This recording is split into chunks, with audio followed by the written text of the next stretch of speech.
Okay, so welcome back to my page. As you know, I'm a labor and delivery nurse. Been working in labor and delivery my whole nursing career. And today we are going to talk about epidurals. I'm going to address some of the myths that are tied around epidurals.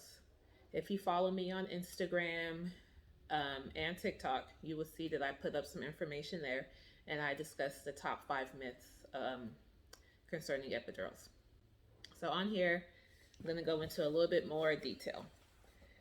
So the top 5 myths that I listed were: number one, a lot of women, well, a lot of people in general, feel like epidurals cause permanent back pain.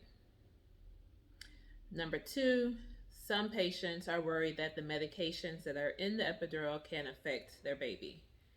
Number three, some women are worried that getting an epidural will slow down their labor.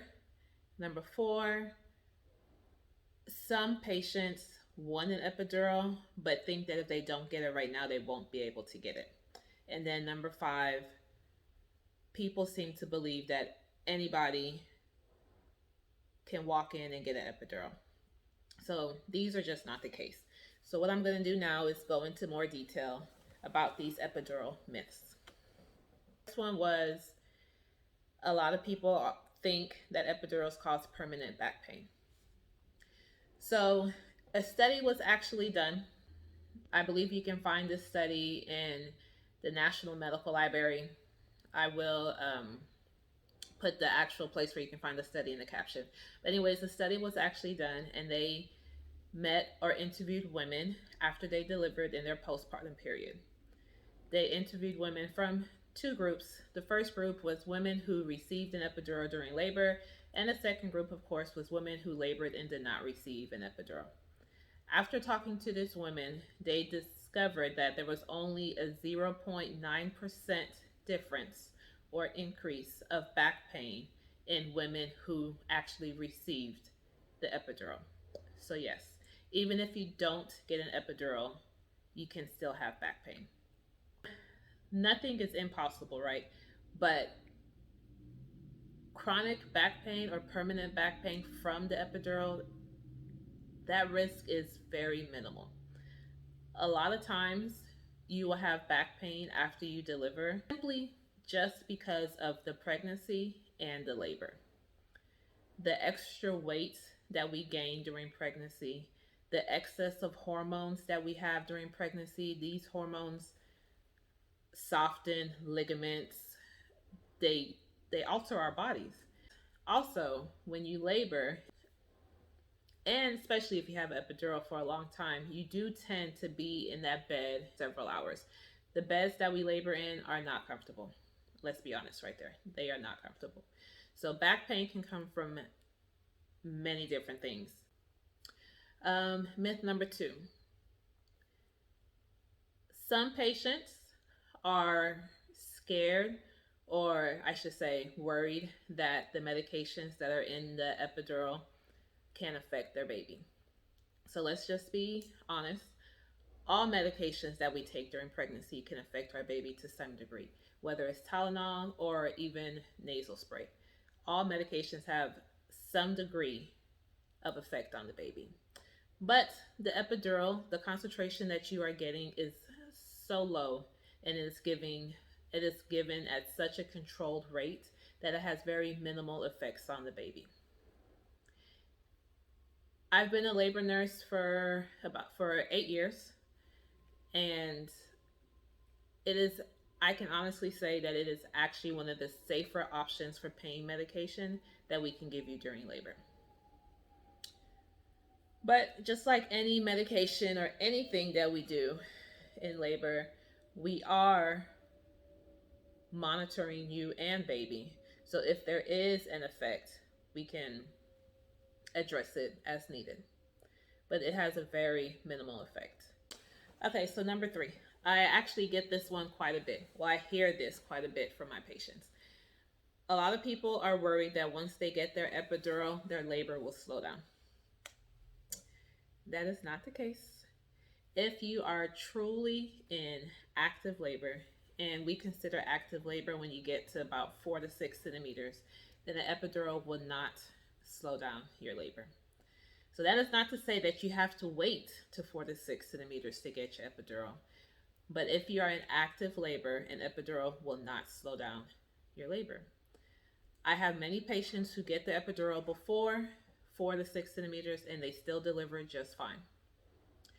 If anything, getting an epidural relaxes your body. You're not in so much pain, and when your body is relaxed, it can do what it needs to do. When you're in constant pain and tensing up your body, for some reason, it's like your cervix, for some reason, does not want to open. Or maybe it sounds weird to say, like, I don't believe it's tensed up as well, but your body is not relaxed, so your body is not doing what it was made to do. A lot of patients who decide, when they finally decide to get the epidural because they can't handle the pain anymore, they get the epidural, their body's relaxed.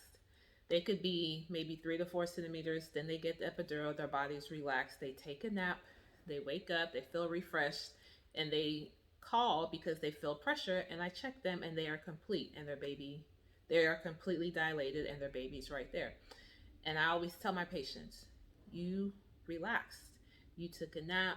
You weren't focused on the pain because you didn't feel it, thanks to the epidural. And then your body did what it knew it was supposed to do. So never let the fear of the epidural slowing down your labor stop you from getting one. Number four, it's not really a negative myth, but for some reason some people feel like they can only get the epidural during a certain time. There is no magic number. At the hospital where I work, you can get an epidural whenever you want.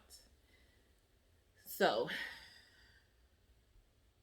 one point to that is that when you come in, there are the patients who don't want to feel any pain.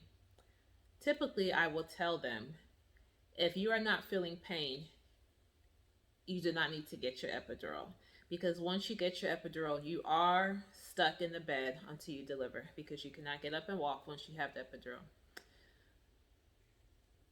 That is more so for comfort. I don't want you to be in the bed for several hours.